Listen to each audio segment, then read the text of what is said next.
Welcome back. Today we have a guest to talk about communication and culture, and then we'll have a back and forth, and should be fun and should be a good learning experience.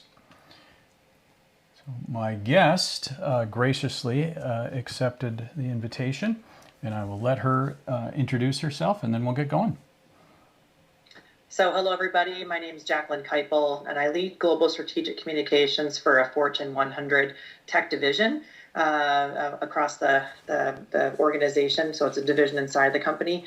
And really what I do is I inspire people to tell our story within inside of our tech organization, but also to champion our tech culture as well as our tech strategy. So as we talk about communications, because I know that this is probably somewhat new to many of you, it's such a broad topic, and there's so many different facets of the communications sector here. So you can think marketing communications. So that's what I was classically trained in. There's brand communications. There's PR. There's strategic, and that's what me and my team do. Then there's also kind of the social media aspect. So this is covering a wide range of communications, but everything that we do today is a form of communication. And really, there's so many studies out there that describe that 80% of your communication is nonverbal. So you can imagine when we get into text messages and we're not even using video, how much we're losing out on not having that nonverbal communication. So that's just the wide swath of what is communications, the way I see it. Great. So, Jacqueline, maybe you can talk about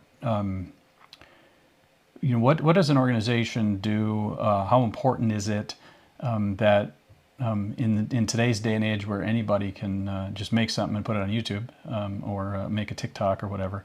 What is the importance of, and what's kind of the role of the communications department in keeping that consistent? It's incredibly important, and I think you brought up a very important point. Is anybody can say anything. Anybody is a reporter. If you think about it, you're having conversations about your business in an airport, and anybody could be listening. You have no idea who you're sitting next to, and they can record what it is that you're saying. So it's so important that we have to think very carefully about what we say and where we say it. And so, I just implore anybody, regardless of the size of the organization that you'll ultimately work for, you should visit with your comms department and find out what are sort of the rules of the road. And that even kind of gets into our conversation later about culture. There's like a culture, again, inside of each organization that will certainly dictate what is the collective approach of the organization and how they are showing up, especially externally. And that really impacts, again, recruiting, not to mention just your overall brand and your social media presence and then your products and your customers. So it touches everything. So communications is so vital to really understand, again, the impact it could have that could be positive or negative. And the positive or negative reminded me that a company has good news to share, and a company often has bad news to manage. And I don't know if you want to talk at all about like when there's bad news, if, let's say a publicly held company or a government agency or whatever, suddenly there's bad news and it's literally in the news. How does game that out between like leadership and communications? Like what's going to happen, and what's the intent of the leaders and the communications department to deal with bad news? Sure, that's vital. And I think there's, it also depends on sort of what is the scenario. Sometimes that bad news happens pretty quickly and you have to come together quickly as a leadership team, kind of a core team, to discuss the situation, what's fact versus what's not, before you're determining what any public statements need to be made. If it's things that were forthcoming, you have certainly more time to plan. Financial results as an example. You kind of have a plan for, what our financial results are going to be, and you plan for how you're going to communicate that. And if it's something that isn't going to be perceived positively by the market or whoever the audiences are, that, again, becomes more important about what are the legalities around what it is that you're saying, what are the impacts when that is communicated, and then every word matters. I mean, every word should matter anyway. I think we take it for granted sometimes, but in those types of instances, especially when it's news that could negatively affect the perception, the brand. Again, whatever those audiences are that are going to be interested or invested, be that financially or non, in your company, certainly makes an impact about how you choose those words carefully. So, if there's bad news, that might be something that would be external, could affect the stock price, for instance, for a publicly held company. But it also can affect how people feel about the company they work for. I mean, is there a difference in strategy? Is there a difference in, I don't know, priority, or literally what you do in terms of communicating within the organization versus without? I mean, how does that differ? Absolutely. I think that engaging kind of PR agencies is what most companies do. Most medium to large companies do, because they've dealt with sort of crisis management, if you will, or reputation management, those types of things. And I think what's becoming pretty interesting, the way the world has evolved now, is a company can't just be focused solely on sort of the company results, that there's now social issues that have become an inherent part and almost an expectation by the consumer is, well, what's the company's stance on that? And that's an interesting conversation for leadership and PR and the communications leads and so forth that have to figure out, like, how are we going to approach this in the tech industry? It's certainly pretty volatile. In a good way. I mean, it's creating good conversation, but you also have the tendency that if you do take a stand on anything, you will alienate likely half of the population somehow. And then you got to deal with that crisis management. So again, that's why it's so important to sort of think through what are those impacts, and then get the right people who have the expertise in that type of discipline to help you think through what those potential scenarios are, so you can be prepared. So that brings up a good point, which is the whole how do you navigate some of the expectations of the broader culture without being accused of taking a side. Before we talk about culture, though, I want to keep exploring communications a little bit. But maybe we can go back to our audience and just look at if we have students that are thinking about their degree and they're maybe not so sure, and they've thought about communications. I mean, what would you say to an undergrad considering a career in communications? Oh,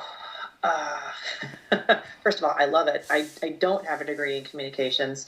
I just happen to fall into this particular career path over time, and didn't realize that I loved it as much as I did. So even if you don't choose to do that now, I would consider, regardless, take a communications course, because no matter where you go in your career, you will need to tap into some of those key elements. If you really have a deep kind of, I realized quickly that one of my superpowers is empathy. I really like to put myself in the shoes of my audience, and that makes me really successful at the work that I do.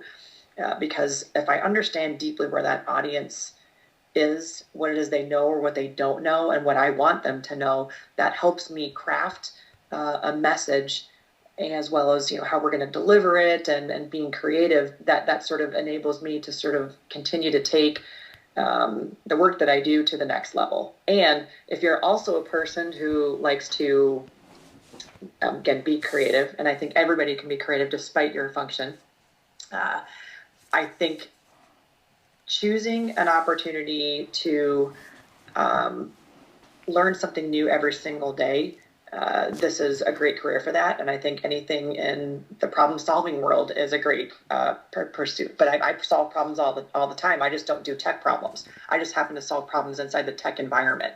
So to me, I like to reinvent myself, but that's a personal thing that Jacqueline does. And that's what I think is kind of great about the communications function, is you constantly get to reinvent. Awesome. So I heard empathy, I heard creativity, I heard problem solving. How about, like, you got written, you've got oral, you've got video, and then you've got basically different forms of that in today's day with social media. Probably most of the students aren't on LinkedIn, but at some point, if they have professional careers, I suspect that they'll have to start spending a certain amount of time on LinkedIn. But if somebody is looking at a career in communications, I mean, is there would you say, like, the written communication skills, the visual communication skills, being able to, if not being a graphic artist, but being able to, like, work with and leverage graphic artists to make sure you've got a poster that's going up as part of some initiative, or you've got a rollout of your next year's strategy from leadership, and you've got a bunch of graphics in there, and you've got to look at how it compares to the text and all that.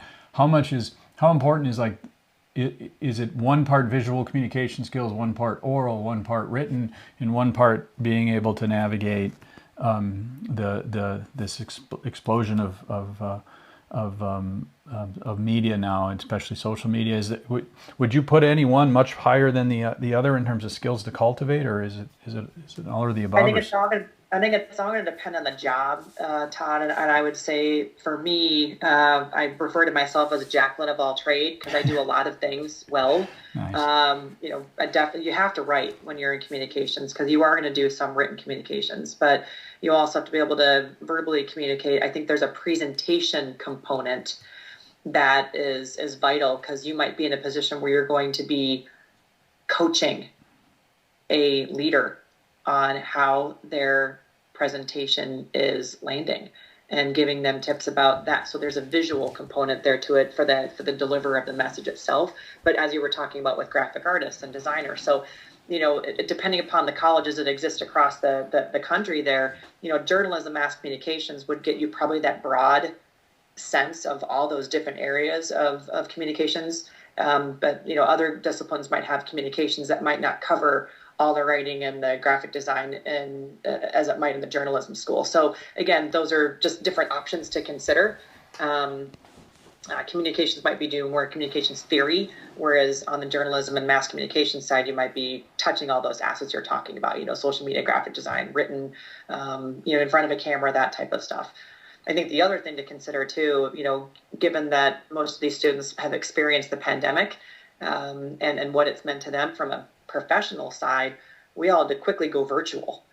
So there was a technical component that we all had to master very quickly and make sure that we are showing up on camera in such a way. And there's still people, we've been doing this for 2.5 years, that they still don't look right on camera. Nobody's told them that we're tired of looking at your nostrils. It's time for you to position your camera in a better way or get better light. And so even just those types of things are just an opportunity to learn and get better, because the world changed and we had to respond to it very quickly. Yeah, I think that the pandemic sort of sped a lot of things up and also exposed a lot of difference. How does a communications person in a big organization stay connected with leadership to make sure that the message is reflective of where the current strategy is, especially in a fluid organization? A fluid time, like a time of big change or crisis or big market moves or big introductions. How important is that? And is that like an automatic just part of the job, or is that something that has to be pushed? Do you understand my question? Yeah, absolutely. And a couple of things internally, certainly different, because you are protected inside the organization. Protected, I'm air quoting right now, but the messages that you're sharing with your employees, really understanding, again, going back to that audience. What does that audience need to hear? What do you want that audience to come away with after you're talking with them? Will demonstrate that you are in tune with the challenges that they're experiencing, and then bringing back to them the challenges that are being experienced in the marketplace. So again, those are those informative leadership conversations with leader to employee. But when you're saying the responsibility of sort of communications to work with leadership as we're communicating externally, it's incredibly important and challenging to stay up to speed. And so the responsibility is great on the communications org as well as the leadership. That the role of leaders now is much more complicated and complex because of that very topic that you brought up, Todd, is that if they're pegged at an industry conference, let's just say there's not even any media there, but it's industry people, that leader has to be prepared to answer business questions, even if it isn't their expertise or if they have limited knowledge on it. So they're constantly studying other aspects of the business that they may or may not have direct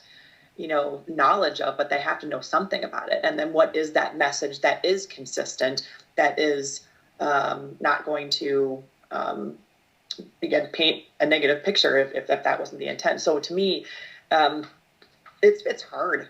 You talk to any of our parents, they probably like, I would never want to work in your environment now because it's stressful.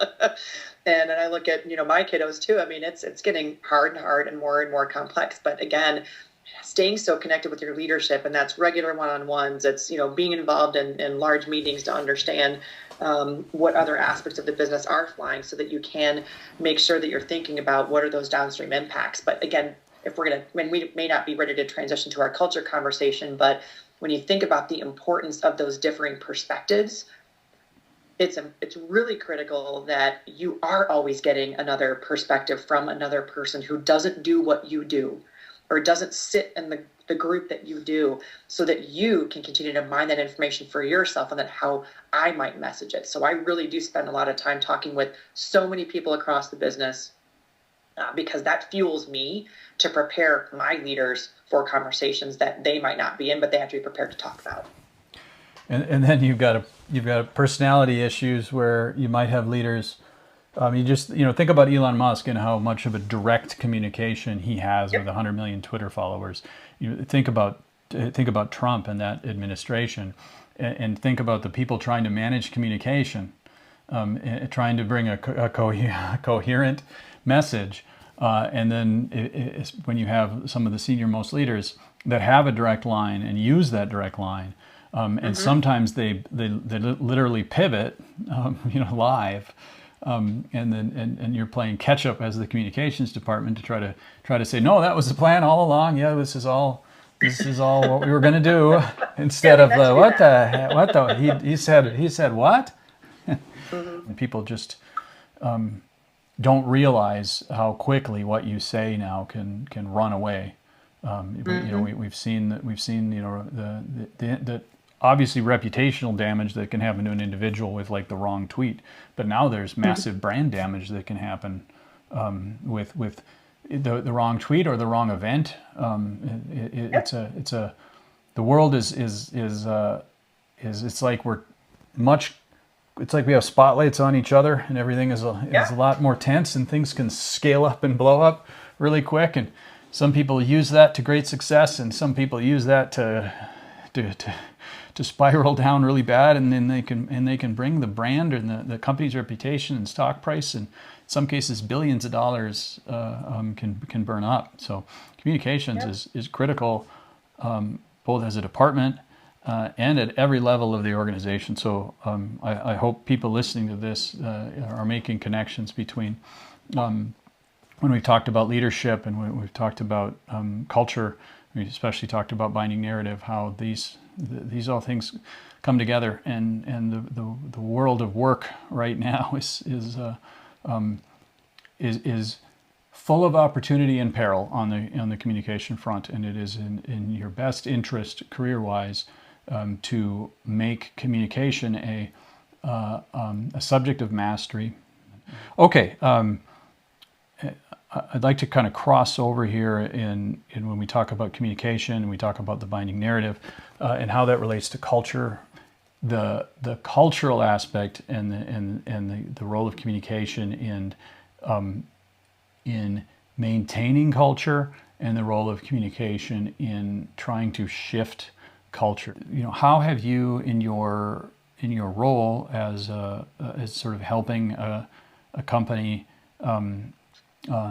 embrace tech culture, make the most of it, and still tied in with communications to try to keep it aligned? What has been your process of learning about this domain, and how would you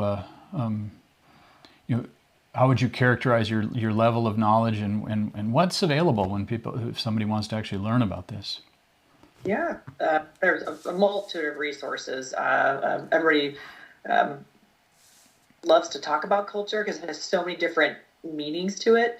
And again, when you're talking about just strictly within inside of a company, um, I really spend time, reviewing other people's, websites right now, especially companies that I think have a really good culture. And I'm trying to validate what is that culture? What can I read about them? And then where do I uncover certain things about their culture by talking to people who work there, because that's sort of the inside knowledge.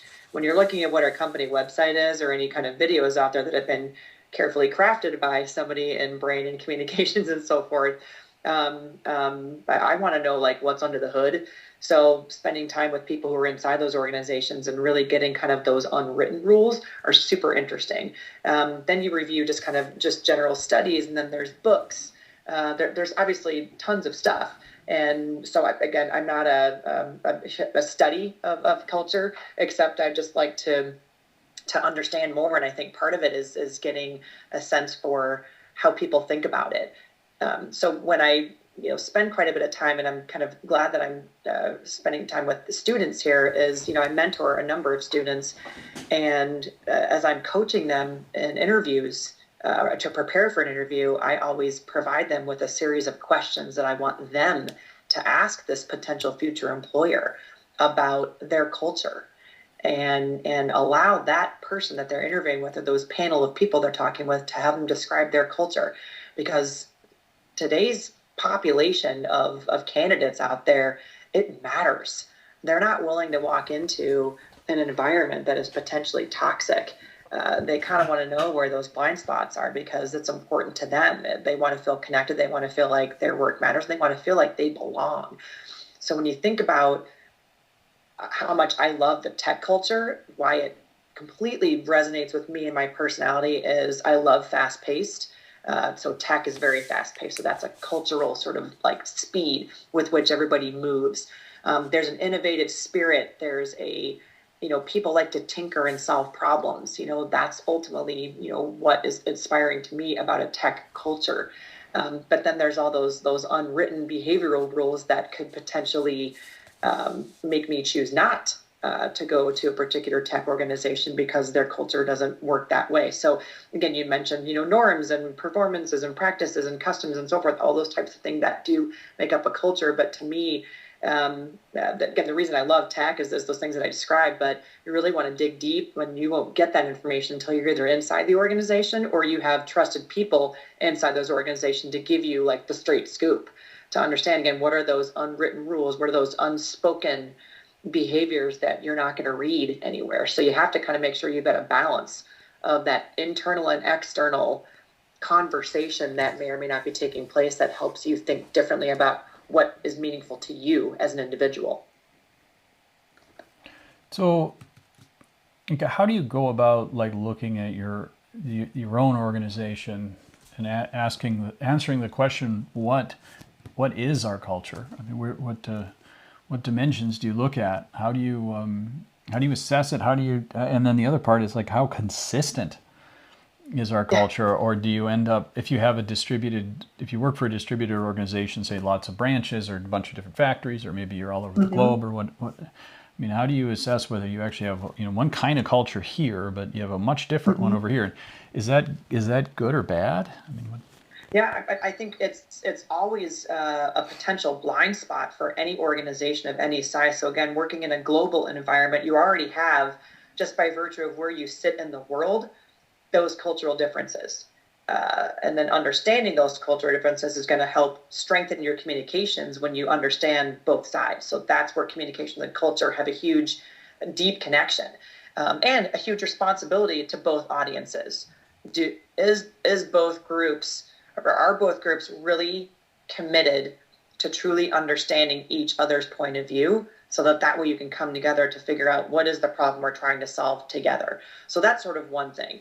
When you think about other microcultures that might exist in different parts of the organization, probably, leadership is an important driver of culture, and understanding what their vision is, and how do you baseline measure are we hitting it with those aspects? And if we're not, what do we need to do to get there? So that's like getting the leadership's perspective is one thing, but then if you start to talk to, again, the employees that are doing the heavy lifting, are they, even if the vision is up here and the employees are like, well, now you've got some work to do.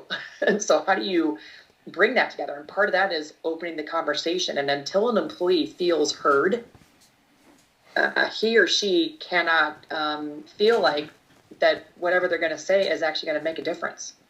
So again, that's where communications is so critical. And then listening with that empathy and understanding where that person's coming from to figure out, do we want to make it better? Because maybe that person's like, I'm out, like I've tried, and then they're done. Okay, well, clearly the culture wasn't working for them. Or maybe it's not working for many others, but until you start talking to people, you don't know. And you're not going to get it necessarily from a survey. Yes, that quantitative stuff might help you, but I think really digging deep from a qualitative perspective, understanding with any individual that's in the organization and asking some really deep questions, and then making people feel comfortable that they can share really what they're experiencing and what they're seeing. And so again, another communicator in my role is that person's got to trust me that I'm going to take their information and I'm going to do something with it, hopefully improve it, make it better, and get it in, and then also be protected. Sometimes anonymity is super important in that relationship that needs to be done. And that's something that I hold very, very carefully, because some people are like, hey, I'm willing to share with you sort of what I'm experiencing, what I'm saying, but I don't want anybody to know that it came from me, because they're just not comfortable. Well, that tells you there's a cultural something in there that they're not comfortable communicating. So again, you have to look for these signals with each of these conversations. Now that's difficult to do in a large organization with a lot of people and doing that at scale. So how do you do that? I don't know. I'm figuring that out right now. Well, if you actually knew how to do that in a scalable, universalizable sort of way that you could take from organization to organization and successfully craft an ideal culture, you would you would more than sell a few books. Mm-hmm. So, I mean, how does with examples don't come to mind, so this is better for me. It would be better if I just not brought this up. But it seems like leaders of organizations, especially say maybe big organizations that are maybe on their heels a little bit market wise, maybe they're losing ground, and they try to reinvent themselves, or try to just make a narrative that is like, no, we're actually much better than it looks like on the surface, and please don't short our stock. How do you go about knowing whether if you have a desire to change the culture, some aspect of the culture? You talked about fast paced, you talked about innovative problem solving, but maybe it's more around maybe it's more around values, maybe it's more around risk. There's lots of maybe it's more of a, we need to be less top down and we need to be more middle out or bottom up, or in terms of we want more decision making at the local level, or there's a lot of ways that you can slice and dice things and put it under the culture umbrella. How do you know if you have a direction that's coming from leadership?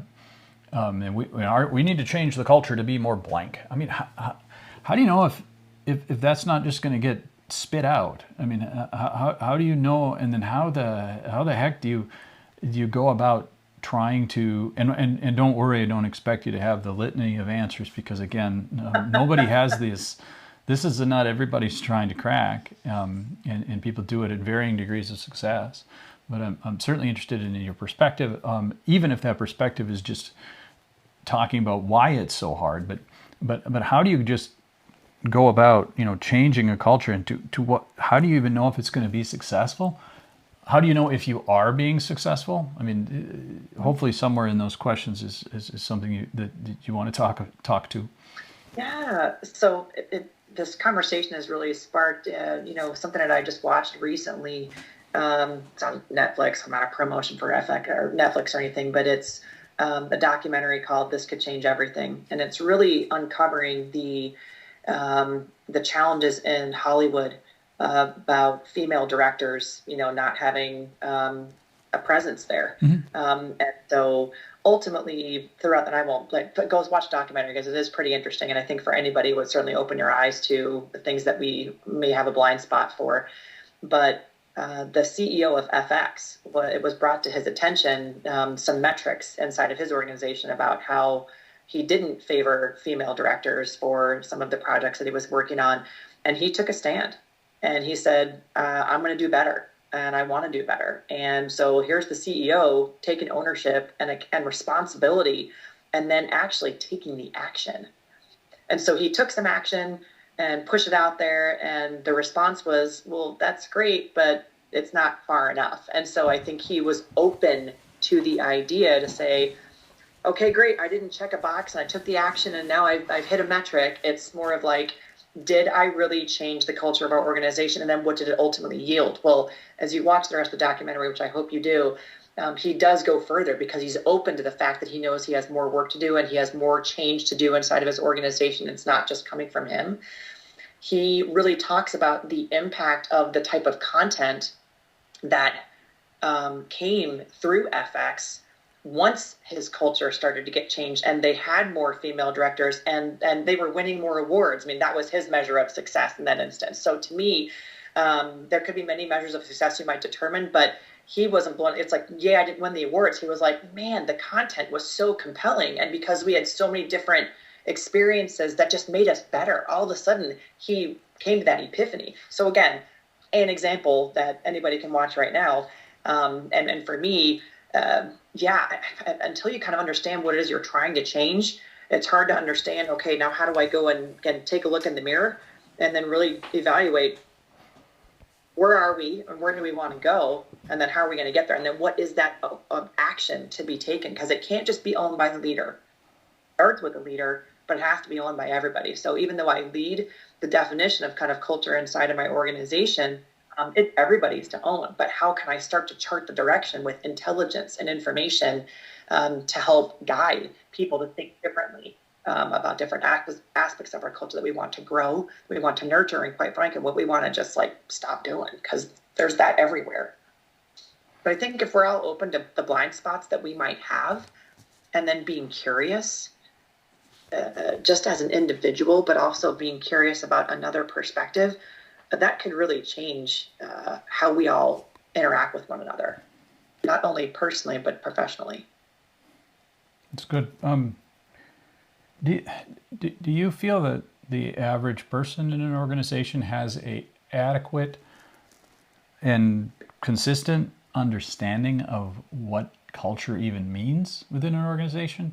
Do we have a fundamental problem and sort of a foundational problem of first have to educate people about how to view their own culture and how to dimensionalize it so that we all have something we can make the implicit explicit is something I've brought up in multiple lectures. Is that it would seem to me that like across at least within my exposure of organizations in the U.S., it seems that the word culture is used in ways that it's just assumed everybody knows what it is we're talking about, and usually nobody really does. And very seldom can people get past the conversation of, oh, it's like who we are, what we do, and what's important to us, and not, okay, but I mean to get into how do we evaluate risk? What's the hierarchical distance within our organization? What's our level of formality? How important, what's our value system, and how important is it? You have how much do we value we're all together aligned doing the same thing versus we're all explorers and we all have a certain amount of freedom because we find new solutions. A lot of things are at are oppositional, and if you don't define it and get everybody on the same page about who are we, and what's important to us, you just get what you're going to get. You get an inevitable. You're going to get something because you get a group of people that they're going to gel into in-groups and out-groups, and within each in-group, you're going to have norms. you're definitely going to get something, but you might have something quite disparate across your organization and actually at cross purposes with each other. So do you think that somebody it would be in your role at any large organization needs to spend a considerable amount of time just making sure everybody's on the same page of what we're talking about when we say the words culture?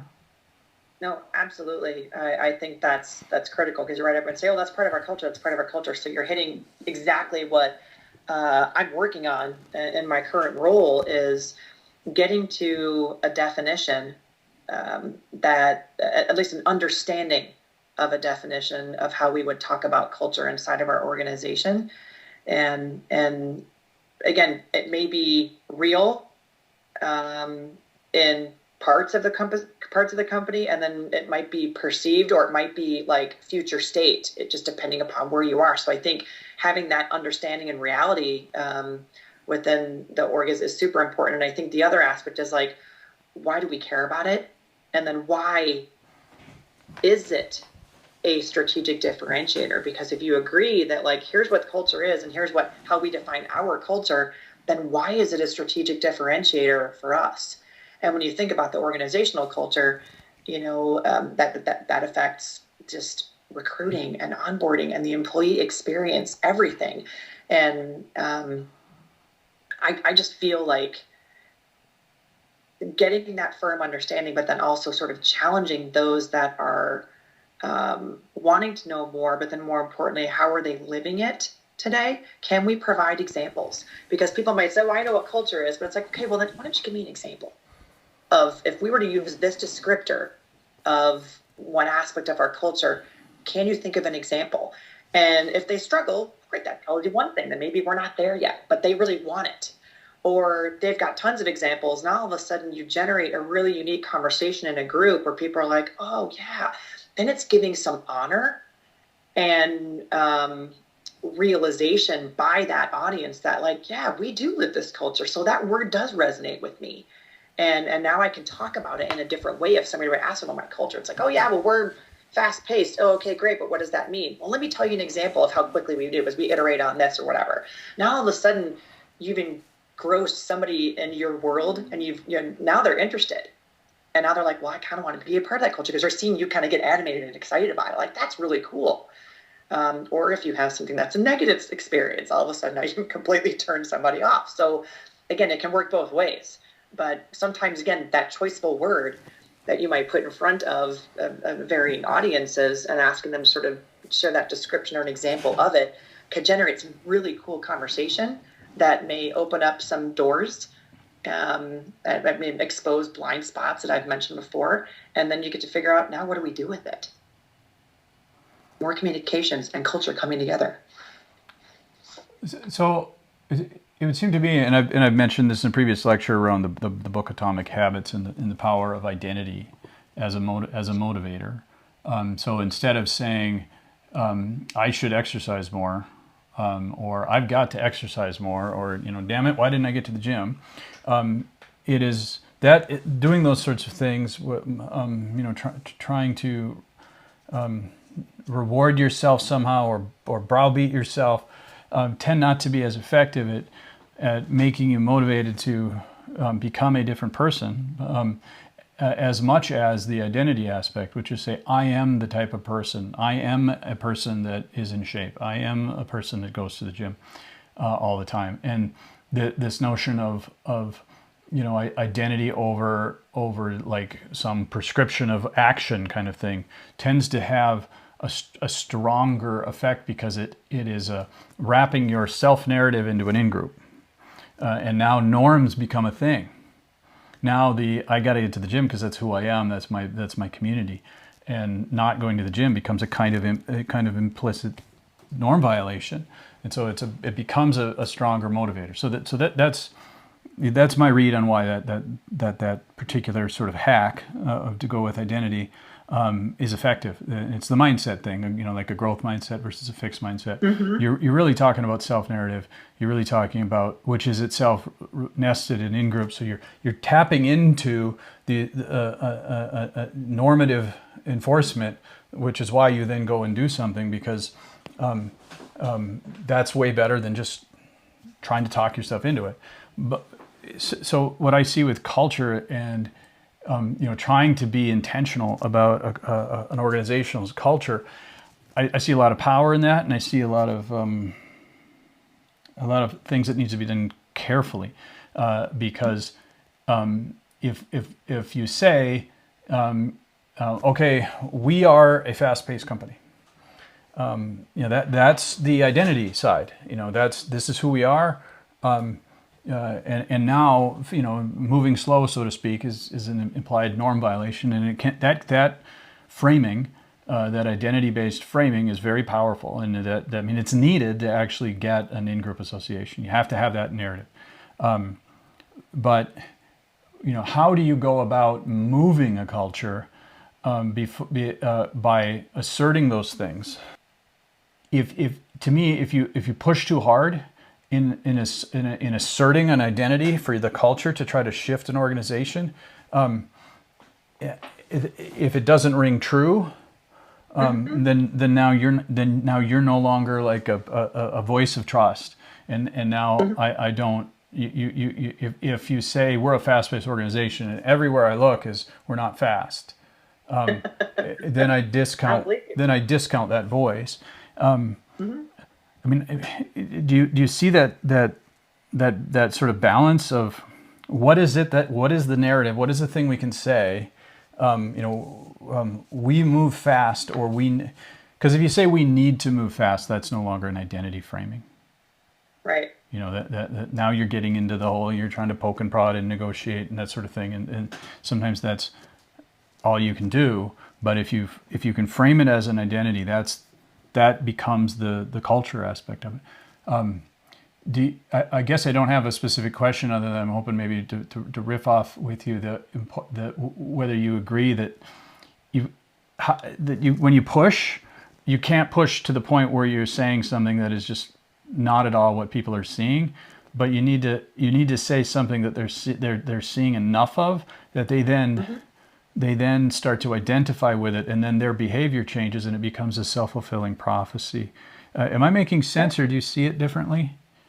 No, I think you're hitting on some important aspects. And again, going back to, we're fast paced, but if I don't see the action behind those words, then I don't believe it.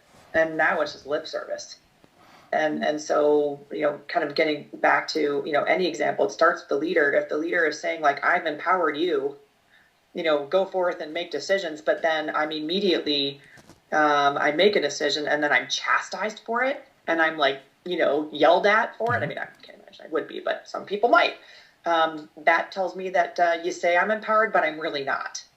So again, those are those aspects that to me, it's like the words matter, but the actions behind that are going to do exactly what you were saying. It's going to change that behavior.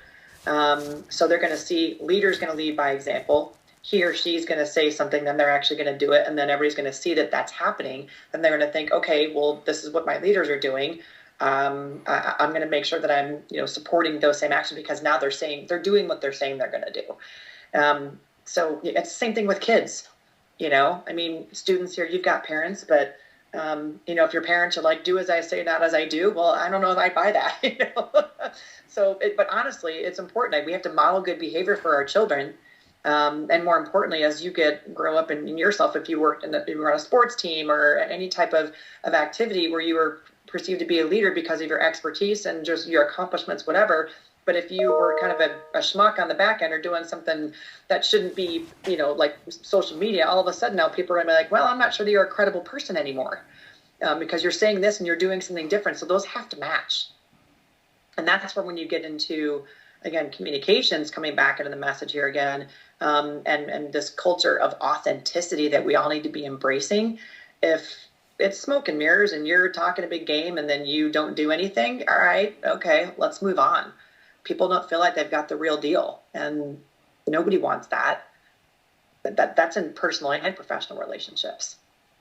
Yeah, so from a psychological standpoint, then we can kind of wrap this up. The one way to view that in terms of if you say something that isn't really true, or you say you're going to do something and you don't do it, if you're speaking on behalf of the organization, or you're the leader, you're the communications, or you're just a middle manager talking to your hierarchy, and you're asserting things that just don't ring true, or you say things are going to happen that don't happen, the whole loss of trust, it should be obvious to people that's a loss of trust. But fundamentally, what is trust? And trust is, you can view it as a reduction in uncertainty for that human being between you and them. And when somebody has a good say-do ratio, they say they're going to do something and they do it. When they're honest with you, even when they're giving you information you might not, news or critique that you might not want, but they're coming at you authentically. They're not blowing smoke. That the experience is more certainty. This person I'm interacting with has much less uncertainty about where they're coming from, what their motives are, and I feel trust. And if that's inside an in-group, and we have shared values, and we have shared goals, and you're behaving in a way that's nice and consistent, and it's affiliative and that sort of thing, I now trust you. And one of the big benefits of that is, if I trust you, which means that your level of uncertainty is really low for me, and you go and say something, and like you're doing something to try to move the culture, you're trying to change my behavior in some way, I'm far more receptive to you. If we're in the in-group, we have a shared orientation, and I really trust you. So I think that's a great way to bring culture with communications, and then and give it a psychological framing, is leadership that is looking to move a culture, that's looking to change. We got to change a business model, or we're going to die in the market. But that also comes with changing our culture. If you have a trusting environment, and if you don't do anything to destroy that, you should be positioned a lot stronger to move the culture incrementally, to make those identity claims. This is who we are, and even if that doesn't fully ring true in all dimensions, it rings true in some, and there's that trust. The people will accept that and change their behavior, and then that new identity will manifest in more ways, and it becomes a self-fulfilling prophecy. So it's a nice way to bring this all back. Is there anything else from that you feel we haven't covered on communication or culture, or anything else that you'd like to share before we wrap up? No, I guess, pulling back an earlier comment, especially as the student base enters the workforce and continues to grow in their career, really think carefully about what are the cultural aspects that you're going to be looking for, that are going to make you feel valued, like you belong, and where you can thrive. And make sure you're ready with those questions for every job that you're going to take. And I guess the other thing that I also just offer to all of you wonderful students is, don't discount the role that you serve being new to your organization, and don't let your age and limited years of experience limit your voice in your organizations, because it's easy to feel quiet. It's easy to feel like, well, I don't really know anything, and I don't know that I have something important to say. Your new perspective, your fresh set of experiences is invaluable to organizations, especially people who've been there for a while. You should be embraced. So don't be silent, is what I'm saying. Make sure your voice is known. Awesome. Well, that's a great way to wrap it up. Thank you so much for sharing your time and your insights with us. On behalf of the class, this was very valuable. This was real talk from someone in the real world, and communications, culture, psychology. They're very entangled, and mastering them will be a success path. So have at it. Thank you very much, Jacqueline. And for the class, we'll see you for the next lecture. My pleasure. Thank you.